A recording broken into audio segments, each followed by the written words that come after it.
Shariyat-Ki-Huray Book 1 V5-1. When man is able to leave his physical state of consciousness and travel in the inner worlds, he comes to that state where he passes the beyond, and suddenly he finds there is no state of consciousness existing in such a place. He is beyond the void of Buddhism, the heaven of the Christians, and the world of no thing of Jainism. He is in the state of pure being, if there is a vocabulary capable of describing it. Language and sound fail him. The whole fabric of mankind is in the prison of society and self. This is a tragic. The Kal is the prison warden, and those who attempt to escape are usually independent. They believe in God, are stubborn and rambunctious, yet they, too, enslave themselves ever more securely in the prison of the Kal. Man is both an exile and a prisoner, and his blindness is a darker imprisonment still. The inescapable confinement of soul within this world is due mainly to the religion it follows. The church has become man's illusion and comfort. He parades before all people as righteous and spiritual, but he is likened unto a rotten apple where the peel has a glossy shine but the inner part is filled with worms. The physical infects the body, and the astral infects the body and mind. Both also infect the causal body. But then the physical will infect the body, the astral infect the physical, the causal infect the astral and body, and the mind will infect all, in the relationship that men have with one another. It is found that the astral and the mental have the greatest vitiative effect upon others. Those who stir up the astral waves and create disturbances among the human races suffer terribly without knowing what they did or how they did it. This is the danger of the psychic worker in this world. Be aware and do not have anything to do with them, for your ignorance will not be acknowledged nor be a reason for mercy when you face the judge of the dead. Your record here is what it is, and your next assignment, unless you are under the protection of the Margatma, will bring about more lives and further hardships, as one who violated the laws of the Huray. 36. Shariyat-Ki-Huray Book 1 V5-1.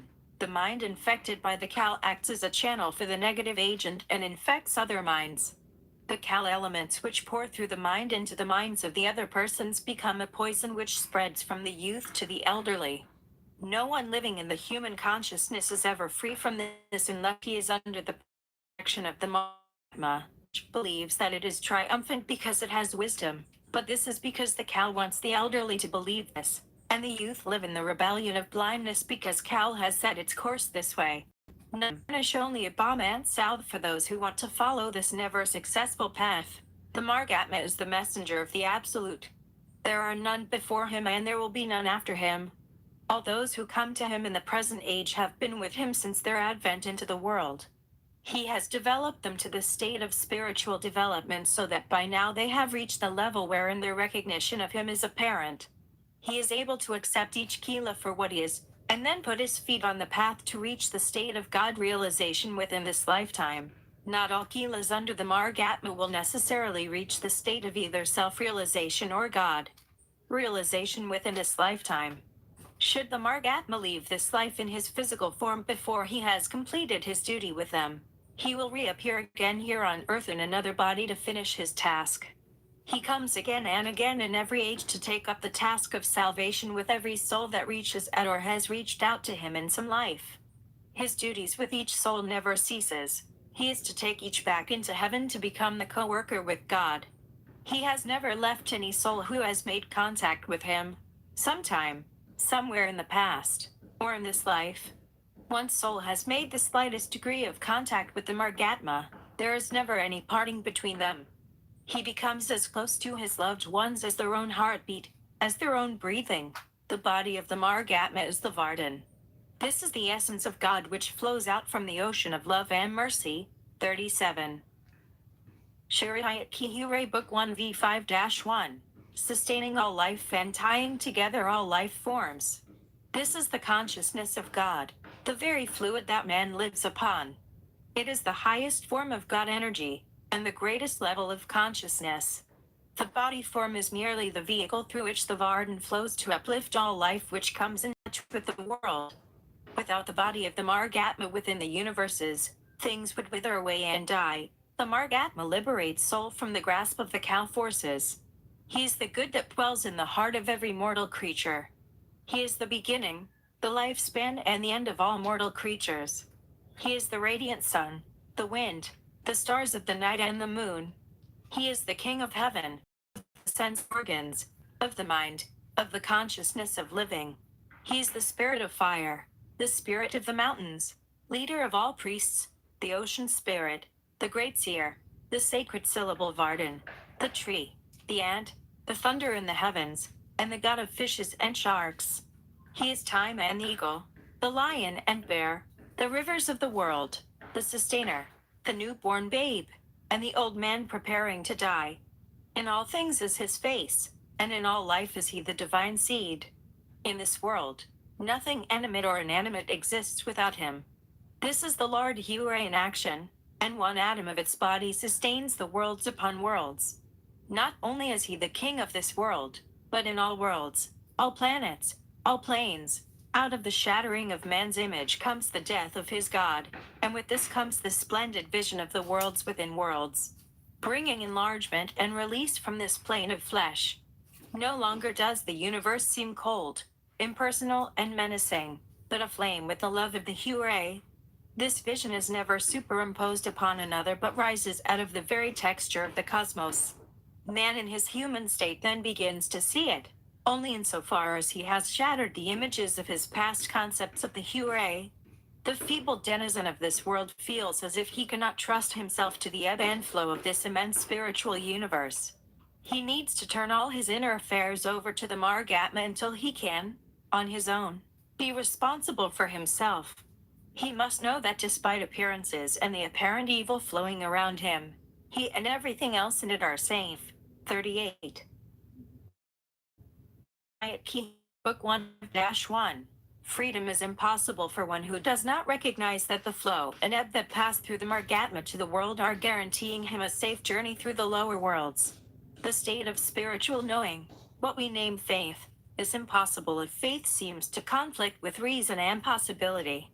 One cannot believe without tolerance, and never can he believe in what he thinks impossible or unreasonable. The experience of the Margatma, as one knows him in the human flesh, is that of man. But the Kila is to look at what is known as the two sides of the Margatma. These are the human state and the spiritual body. There is the experience of the earthly man who walks and talks with his friends, who dies but rises again. There is the other experience of the spiritual Varden of the risen Margatma, an experience of a divine indwelling of the Huray immanent in man. It is as reasonable to isolate or overstress the historical element in Varden, since to do so can result in failure to grasp the timeless significance of the Margatma. Likewise, it is equally unreasonable to neglect or discard the Varden, for it is an essential part of the spiritual revolution taking place in every age. The constant conflict between the Varden and the Kal forces. The idea of the Margatma as representative man appears sometimes quite startling to the traditionalists of religions. It need not be, though the eternal and essential God-man does involve seeming contradictions. The incarnation of the Margatma in every age is not only a showing forth of the divine drama being played out, but also a continuing portrayal of the human drama. This gives the only true promise of salvation, the liberation of soul from the world of matter. 39. Shariyat-Ki-Huray, Book 1v5-1. Chapter 3, The Doctrine of the Varden Marg. In the beginning there was only the mighty Huray, the Lord of Lords, the Absolute of all absolutes, the All-Holy of Holies, the All-Merciful of mercies, and the Omnipotent, Omnipotent, and Omniscient of all universes and worlds. In the beginning, it slept, stirring not in the ocean of love and mercy in that sphere where man has never tread nor any angel dwelled. It is not a land, nor place or abode, but a mighty ocean of splendor and love. It is the reality of all realities, the dwelling place of the Huray, the ancient one whom all creatures, beings, and men have worshipped through the ages. In the beginning it was the Alpha that slept. But it ruled in its slumbers over the mighty beings, elements, and creatures in the universes. Peace and happiness were everywhere, and little was there for the Huray to concern itself with over life and its offsprings. The sacred garden of esoteric wisdom in the Alayalak was delightful for those beings who amused themselves there, while the Almighty slumbered and dreamed new worlds. in the eternity of the profound ocean of love and mercy. It stirred and aroused itself from this deep slumber. Wild tremors came down through the universes, shaking the heavens and those beings in the sacred gardens. They paused, then looked up in astonishment at the parting of the firmament. They were amazed at the seeming wrath of the heavenly world that split with rolling thunder and crashing echoes. The Huray aroused itself and looked out over the vastness of its domain, saw only the creatures of its making and play, amusing themselves without giving to one another. It whispered, and the word went forth into the worlds of worlds. The worlds shook and all souls flew to find safety, but none was to be found. They stood and trembled before the 40. Shariyat-Ki-Huray Book 1 v5-1. Mighty Huray, the god of all gods, and listened. You have played when you needed to give succor and life to others. You must learn the truth by dwelling in my mansions below, in the house of your father. You shall return to my home when ready. None knew what the voice of the Lord was saying, yet all who heard its voice wondered. It was to build new worlds in which each soul would spend its youth, to germinate and spiritually unfold, to learn its true nature and mission throughout the universes of God. In the beginning, all below the Atma world was only spirit, that known as the Vardan, which moved throughout the void. Everything was without life, calm, silent. Void and dark was the immensity of space and time. Only the supreme power, the Vardan, the self-existing essence of the Huray, moved within a stark gulf of nothing. The desire came upon the Huray to look upon this abyss outside the universes of light and sound. It desired to create new worlds, and it created these worlds below the Atma plane. The desire came to it to create the zodiac and the 12 constellations therein, and to place living things upon each. The desire came upon it to form the sun, moon, planets, and other worlds of the void, and it gave each thing life. In each was placed a different embodiment of flesh, but to the creation of earth it gave the apex of life, called man. But first there were only rude forms of life. It took the gases, which were without form, and scattered them throughout all space. Out of them were formed the planes, universes, worlds, and planets, including the earth. The gases solidified to form the worlds and all its heavens. Out of these came the water and the atmosphere, and darkness prevailed. There was no sound, for, as yet the Vardan had not entered into all the worlds of time and space. After the atmosphere was created, the Huray formed the outside gases and waters which covered the face of all worlds. And there were no land masses anywhere. So the Huray looked, and dreamed to see what it would do with these worlds it had created in the vast regions outside its own domain. 41. Shariyat-Ki-Huray Book 1 v5-1.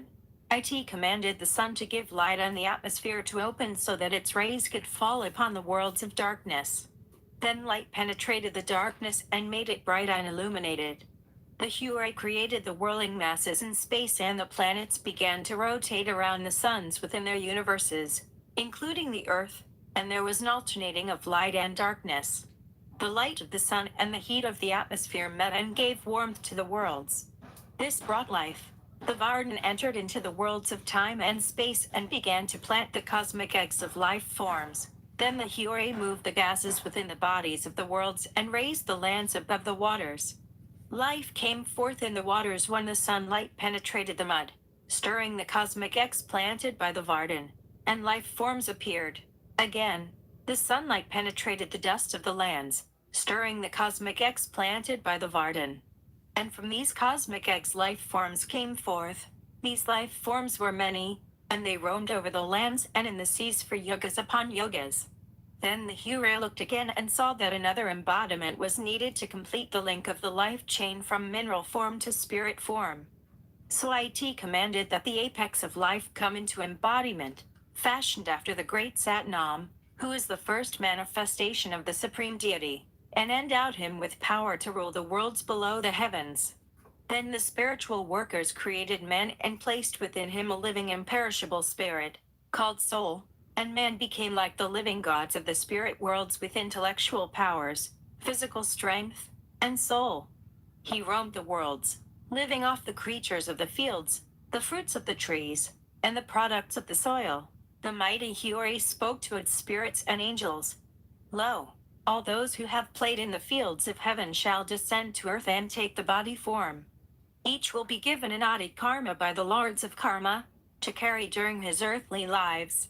Each shall go through body upon body, reincarnation after reincarnation, until the day comes when he shall meet with me again in the body form in which I shall be known as the Margatma. Only when he is ready and has reached 42. Shariyat-Ki-Huray Book 1v5-1, Perfection.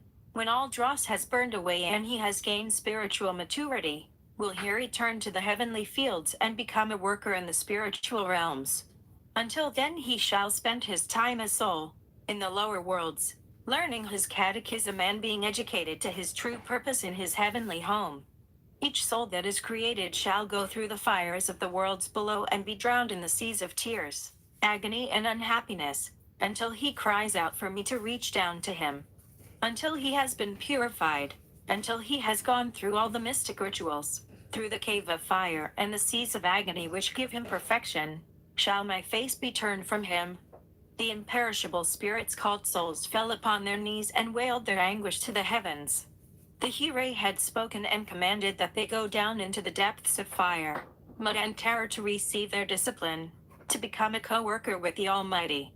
Life in eternity had been one of pleasure, play and happiness, that no mortal being had ever known.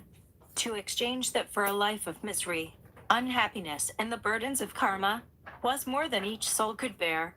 The Huray closed its eyes and dreamed again. The wailing of the souls did not reach it. The dreams that came were of creation that formed over the worlds below. It created, and, out of the creation came a manifestation of itself, that mighty deity whom all mankind knows as the Satnam. So mighty is he, that few who approach can but believe that here is the Almighty, the Lord of Lords. The floor of heaven opened and all souls went tumbling downward through the worlds, through the plains and regions of light, darkness, the sounds of the wild winds, the universes and heavens. At last, each came to rest upon the worlds of matter, some in the newly formed planets of Venus, Saturn, Jupiter, and those named by man from his little world of Earth. Many came to the Earth planet and formed the consciousness of man in the flesh temple of the human body, to wear the cloth of misery and unhappiness, and take up the burdens of karma until at last, one day, each would be ready to return to the heavenly home. 43. Shariyat-Ki-Huray Book 1v5-1. Some accepted a human body, others came into consciousness as stone, rocks, minerals, birds, animals and fish. But all manifestations of the Huray received the consciousness of the lower worlds. Then there were the rulers of the four planes which were established in the worlds of time and space. First, the Huray manifested itself in the last heavenly plane in its own form, which became Satnam, the ruler over all worlds in the lower universe. Under him was formed the spiritual hierarchy of Sahing, Ramchar, Amkar and Jotnaranjan, each in order down to the last material plane of the lower universe. At the top of these material worlds the Prince of Darkness took his place to act as the tempter of soul. He was given the name of Kal Naranjan. Naranjan is the false power that symbolizes the negative. It is evil, the force that makes soul believe that happiness lies in material life. It is the Satan of the psychic worlds. All that are tempted by, and succumb to, its whispers of joy and riches shall remain in the fires of torture on the wheel of Elagon, or coming and going. This is the age-long cycle of births and deaths, transmigration, the reincarnation of soul. Naranjan is the power of mind. It is the psychic power, and those who live in ignorance listen to its sweet whispers of hope. It appeals to the vanity of human consciousness. But it can never succeed, for the souls who have been pitched into the darkness of the universes shall someday give up and return to their heavenly home to be with the Huray. There they will become workers in the spiritual field somewhere in the worlds of light and love. Those souls which follow the beckoning finger of Naranjan to organized religion shall take the wrong turn of the road. None but the living Vardan Master, who has descended to the worlds of matter to give all souls an opportunity to return to heaven, is capable of offering this opportunity. All others are false prophets and shall not be heeded. Those who listen to Naranjan are listening to the false prophet. The sweet whispers of this negative genius are heard in the voices of those who make claims to be the 44. Shariyat-Ki-Huray Book 1v5-1. Prophets of the times and the preachers, clergy, and priests who represent the old orthodox religions, beware, lest they sway you to listen and change toward the Kal Naranjan, who rules the planets of the lower universes. Never talk of achievements in Vardhan, for this brings only disaster to the Kila. Speak not of any achievement nor any loss, for it only brings about the retardment of spiritual attainment. This is the way of the cow. Its duty is to arrest the spiritual unfoldment of soul, and the duty of soul is to ward off these attempts of cow. The human consciousness is prey to auto-intoxication. For the cow floods the consciousness of man with various poisons bred by various states of mind and emotion. The most poisonous of these states are fear, anger, worry, sentimental emotionalism, and envy. The destructive emanations set up by these mental emotional states clog the virility and sensitivity of the human race like a heavy pall. The emanations from terrified, slaughtered creatures add to the general aggravation of cows works with the human consciousness. Truth can be understood only by one who is in a state of vigilance. Therefore, none who are in a slack condition of mind will find it available. Truth is not in the heights but at the bottom of all things. It must be struggled for and sought after and come upon through earnest effort, through the stimulation brought about by suffering or striving, whereby the consciousness is prepared to recognize it. Truth always appears to be veiled, guarded and hidden from the eyes of the profane. At first souls found little within the worlds of space. There are no boundaries where all is infinite, nor age where time is the only measure of change within the changeless, nor death where life is the indestructible pulse of energy in the heat and the cold. There is no morning, noon, nor evening, for what has always been and will always be, is just what it is, as there was no beginning for every soul who came into its own recognition. There could be no end. But each found in living within the worlds of matter, energy, space and time, that there is, and has been and always will be, continuous change in the appearance of things which, in the small chronology of finite perceptions, is the life of the human. 45. Shariyat-Ki-Huray Book 1v5-1. Body known as birth and growth, evolution and progress, age and death. Within the physical universe there occurred in countless eons a stupendous explosion that rearranged the destinies of the suns. One of these smaller suns, a white-hot incandescent splinter of the main sun, fell into the darkness, leaving behind vast streamers. Now shot too far out to return to its parent light, it formed a scattered field of light which came together in irregular orbits around the star it had left. Thus, the world of planets and its neighboring stars were born. Smaller fires also, thrown far beyond the sun and close to the worlds, held in suspension by the pull of the two, moved over paths of their own. These millions of smaller fires were the scattered fragments of a new solar system, most of them useless. After cooling, after becoming small wandering nuggets of iron and stone, most of these fragments would in time go back to the sun or back to the world of solid matter, the Earth. The universe was not born in a moment nor a million years. It evolved through the ages from the white-hot sparks of the sun to the cold stone enveloping the furnace within its core. Then came the immutable laws to govern the worlds of the universe, and bring harmony to the course of those planets that revolved around the hot Sunday. Elements became precious within the soils of the Earth and other planets. Out of the heart of the world poured the energies and rhythms and harmonies which were the only substances of God, and the only substance of all things that are, like its brother planets. The Earth became a world of its own, a living world, but a simple one of elements where the energies and rhythms were greater than those which were to come in the form of bodies of animals and men. The world made numerous journeys around the sun, 100 million times or more. Its gaseous body became a liquid and the surface roughly divided into hemispheres and poles. There was no haste, for within the one oz of the Huray it was only preparing for the coming of a more complex shape of life. Thus it became a new world where birth, youth, middle age, old age and death denoted changes in the appearance of things. The energy of the living God shaped the forms. 46. Shariyat-Ki-Huray Book 1v5-1, which made the world a cradle of life, the home of civilization, and the graveyard of all embodiments.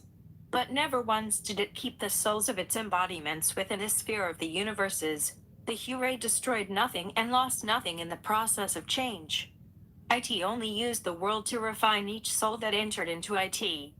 IT made the earth a place for greater destiny. Through the energies of the Varden flowing down from the ocean of love and mercy, the long pilgrimage out of the darkness and into the light began in the mud and the slime.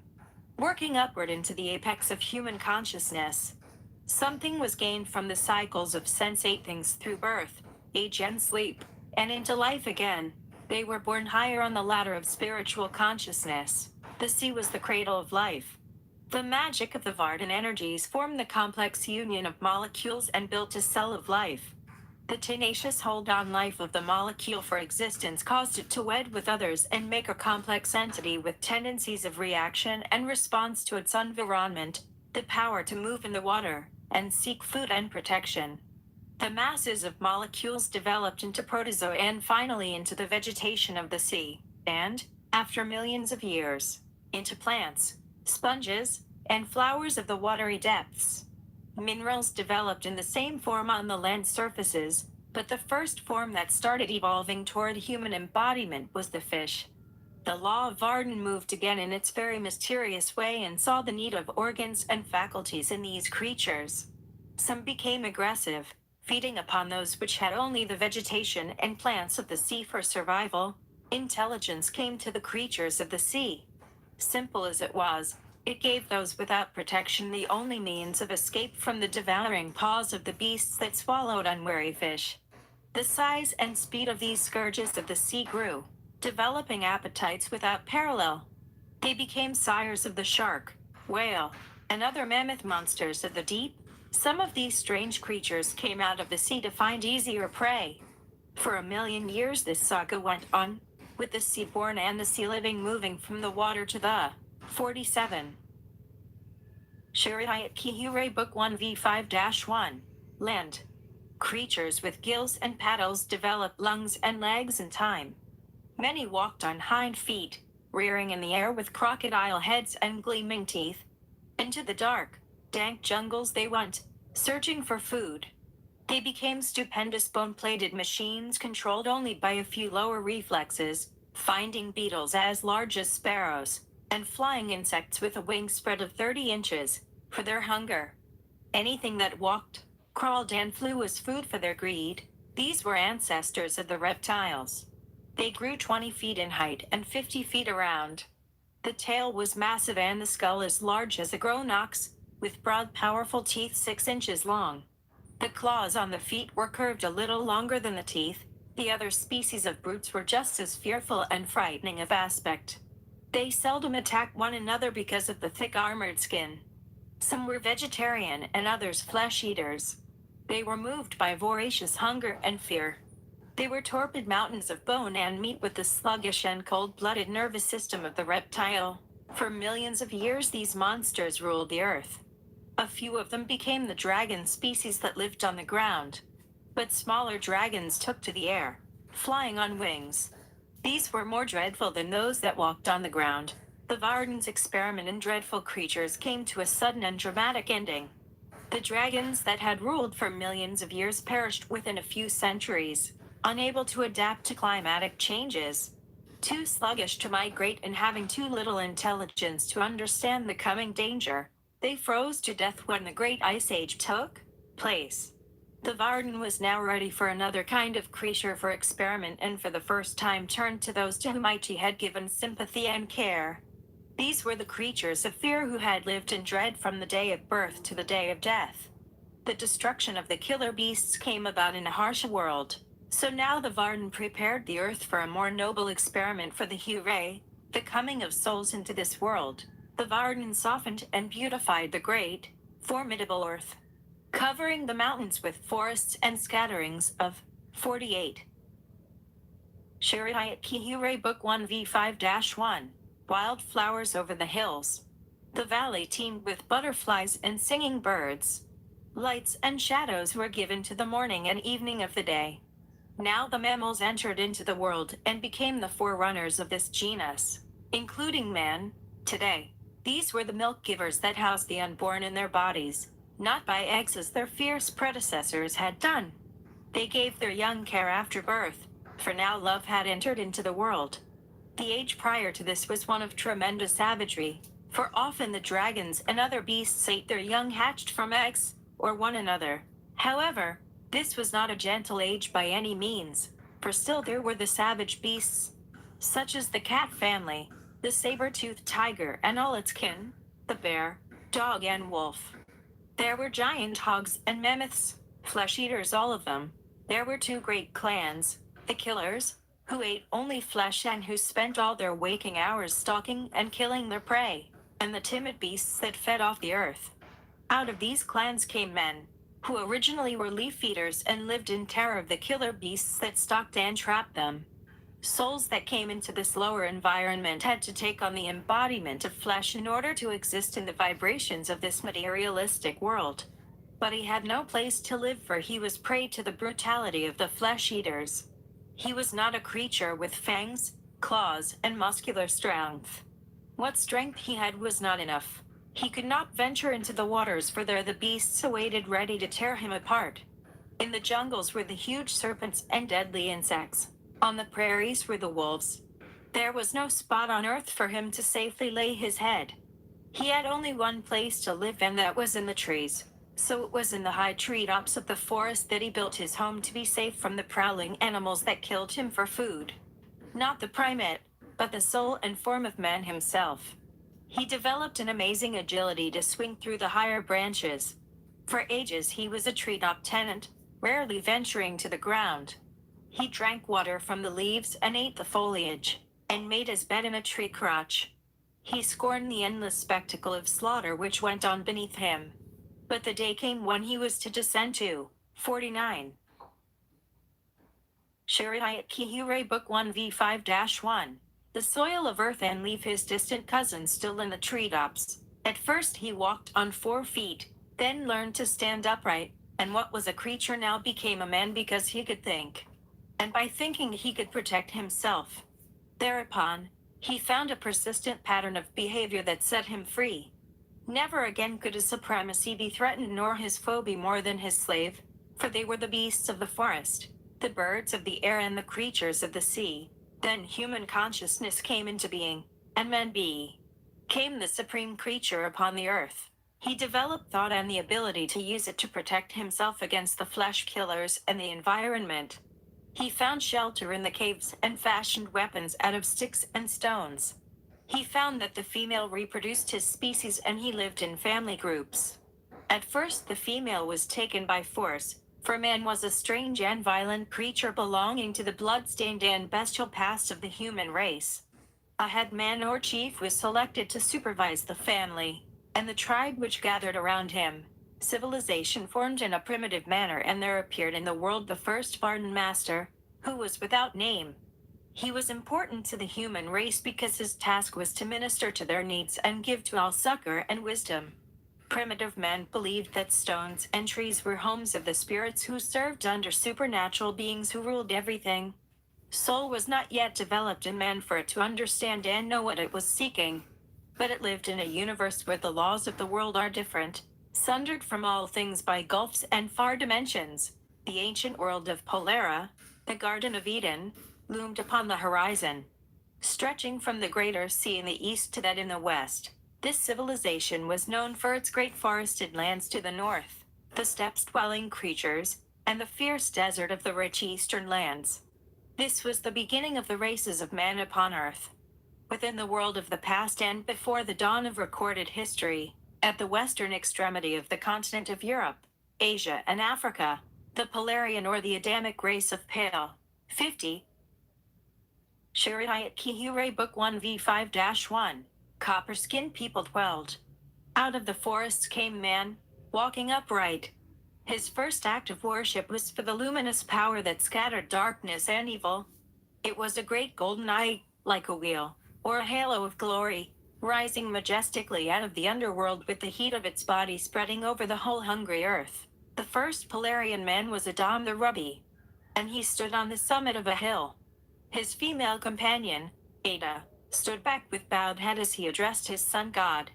He prayed for food, protection from pain and enemies, and well-being for his woman. He was granted everything but freedom from pain and emotion. He knew when the danger came, for out of the forests came another creature walking upright like himself, who wanted the female. The battle was bitter, but Aiden won and drove off his foe. He produced a man-child and another, and human history began. Gradually the creatures gathered and formed a clan. Slowly they hacked out the forests, fought the flesh-eaters, and won, until a civilization was born on the edge of the rivers that flow through the continent called Asia. Maladi, the first Varden master, was sent by the Huray into this world to give men his first spiritual knowledge of God. For men drifted apart, fought one another for domination over tilled lands, trade, women and slaves, and what little wealth they had in precious stones. Slowly the Varden was building its species. Then came the race of men called the Hyperborean, and this became the age of the same name, the second root race of mankind. The Hyperborean were the clans that drifted onto land where there was perpetual sunshine. The rains fell heavily upon the forests and created the jungle growth. The north wind never touched the heart of this world, and the face of man became darkened by the sun and jungle regions, where the Polarian man was a tiller of the soil, a shepherd and a hunter. His successor was a higher being who built cities and founded a civilization in the heart of the equatorial jungle. He developed weapons for fighting, and pots for holding his food. He elected a king to rule over the mighty empire of Melnibora. 51. Shariyat-Ki-Huray Book 1v5-1. The empire lived on for 100 centuries, ruled over by the fierce Varkas kings. They swept across the jungles and over the heat of the sands to the north, conquering the wild tribes of men with white skins. They made slaves of the conquered, forcing them to work in their fields, in their weapons shops, and in the homes of their nobility. The kings ruled by the formless terror called sorcery, with powers greater than anything witnessed prior to their times and for centuries to come. The Varkas used their awful powers to conquer their subjects and their foes. They cast spells upon the masses and dealt in terrible mysteries with the dead. Some of the kings conquered time and lived for centuries. They ruled through the priests who were known as the Zuajirs. And these priests were more terrible than their masters. They were ruthless, giving quarter to no man when captured on the field of battle. The victim was killed, or saved for a fate more fearful than anything man could believe. If he was saved for the stables of the nobleman or to work in some household, the captured was indeed fortunate. Living in secret and teaching to those who would give ears was the great Kaikuus, the living Varden master of these times. He was discovered by the Varkas and slain. This was an age when men literally ate man, for he was hardly out of the jungle and felt that all life was his deadly enemy. He believed that in order to survive, he must serve his god, the sun, and when night fell, it was the destruction of their god. When it rose again in the morning, its worshippers knew the sun had won over the powers of darkness and evil. Along with this, it was their simple belief that the people of the north with their pale skins were evil and, therefore, must be subjected. They conquered and ruled the world as the first of the races to go out, trying to subject its fellow men by the sword. Soon they began to lose their hold on the known world. For the Varden experimented with its own species and found a third root race known as the Lemurians. This new race, living in the land of Lemuria, was brown-skinned with a highly developed sense toward being civilized. The Lemurians had the greatest civilization known to the 52. Shariyat-Ki-Huray Book 1v5-1. World. It developed on the great continent of Mu in the midst of the Western Ocean, and spread around the world with many sub-empires. It was a tropical country of vast plains. The valleys and plains were covered with rich grazing grass and tilled fields. There were only low rolling hills and no mountains, for the peaks and ranges of great heights had not yet been forced up from the deep centers of the earth. The air was soft, the vegetation constantly bloomed, and life for the millions of the continent's people was gay and happy. 10 tribes made up the bulk of the citizens. Peace and blessings, each Tony. distinct but living under Tony, never one love. The empire was named the Empire of the Sunday. Ra-Mu was the representative of the supreme deity, although he was not worshipped.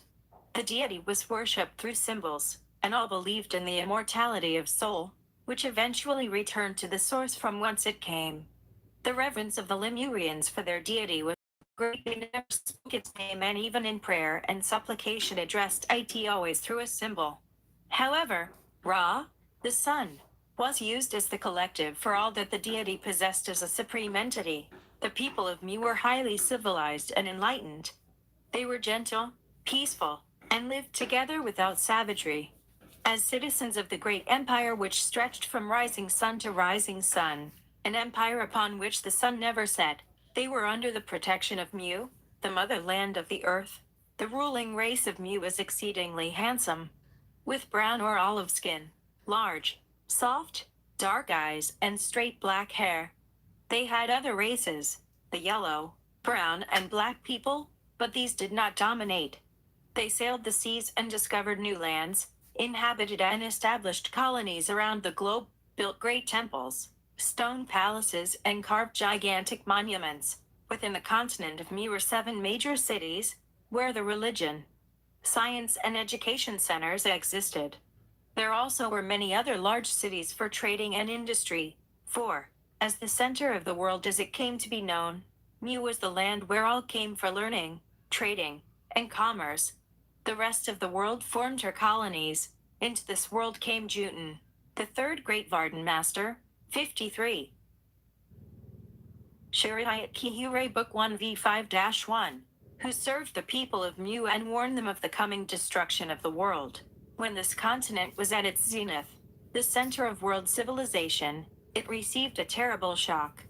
The rumblings from the bowels of the earth, followed by earthquakes and volcanic outbursts, shook her southern parts. Gigantic, cataclysmic waves from the ocean rolled over the land, and the cities went down to destruction. The volcanoes belched out their fire, smoke, and lava. The flat continent reared up, and lava beds formed cones which became rocks. After this, the people of Mu gradually overcame their fright. Cities were rebuilt and trade and commerce were resumed. Generations passed after this visitation, and when the phenomenon had become history, Mu again became the victim of earthquakes. The whole continent heaved and rolled like ocean waves. The land trembled and shook like leaves on a tree in a storm. Temples and palaces came crashing to the ground, and monuments and statues were overturned. The cities became heaps of ruins. The land quivered and shook, rose and fell. The fires of the earth underneath flamed forth and pierced the clouds. Thick black palls of smoke hung over the land, and huge cataclysmic waves rolled through the cities and plains. The terrified people sought refuge in their temples and citadels, only to be driven out by the fire and smoke. During the night the land was torn apart, and down it went into the dark waters of the ocean, claiming the lives of millions of people. The waves rolled over and met in the center of the land, seethed and boiled, destroying the earth's first great civilization. A few islands were left where mountain peaks had been raised in the catastrophe. Those people who survived this terrible event became the race of the South Sea Islands.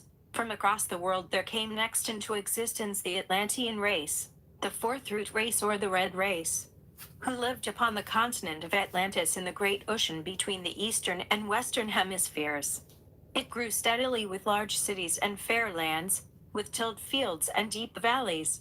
The people worshipped the supreme deity they called Tad, who represented the 4 corners of the world: east, west, north, and south. 54.